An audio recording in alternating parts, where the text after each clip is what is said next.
More than the personal story of an individual, Nehru's An Autobiography is also an account of the political awakening of a nation and its search to reshape itself as a modern society. Critically examine this statement in the light of an autobiography. Marks 10-12. Answer. Also known as Toward Freedom, Jawaharlal Nehru's An Autobiography is an important document of Indian national history as well as his private life. Written completely while in prison, the bulk of this 68-chapter autobiography is dedicated to depicting his life during the freedom struggle. In the first chapter, we come to know how the revolt of 1857 put an end to their family's connection with Delhi and how all their old family papers and documents were destroyed.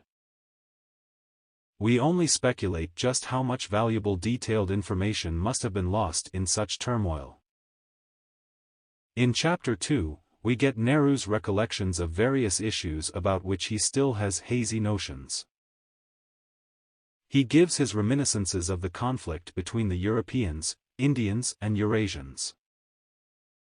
When we reach Chapter 19, on rampant communalism, we have already been led through the mass of events connected with the workings of the Congress.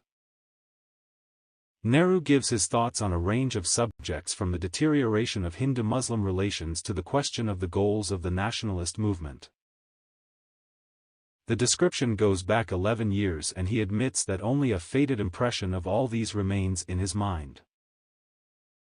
An important statement he makes here regarding the course of political changes in the country is, the atmosphere of distrust and anger bred new causes of dispute which most of us had never heard of before.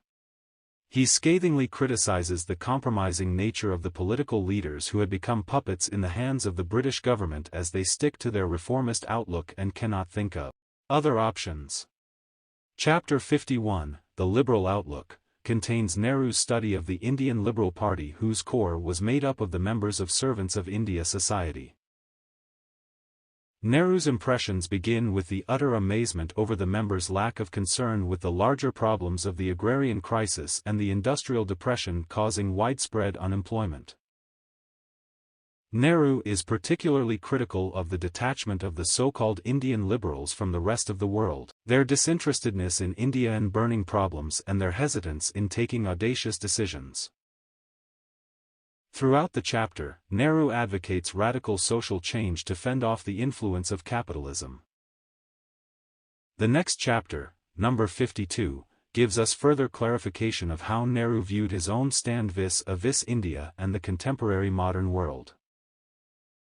Nehru begins the chapter 53, India Old and New, by tracing the gradual development of a view of India freed of the British ideology of empire.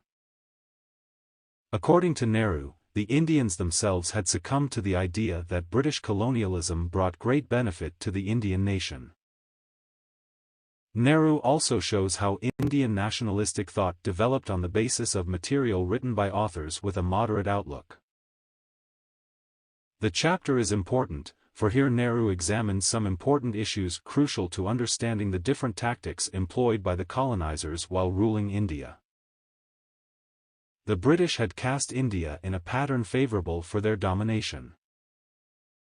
But the challenge to this British conception was possible only as a better understanding of its historical evolution arose from further research. Nehru takes the pains to make a fair evaluation of the strengths and the weaknesses of India from time immemorial. He believes that succession, assimilation and synthesis are inherent in Indian civilization. Indian national culture was amply strong in not losing its originality under pressure from outside forces, yet it could not preserve its political freedom. By adopting the anthropomorphic method of personification, Nehru takes apart the evasions that creep into our evaluations. We seek to cover truth by the creatures of our imaginations and endeavor to escape from reality to a world of dreams. Thus, Nehru's An Autobiography is pregnant with numerous facts about national history, besides being a candid document of his personal life. Finished. Please subscribe to the channel for more updates of ready-made notes on English literature. Also, please share this channel to help any student pursue a degree in English literature. Please do not forget to like and comment.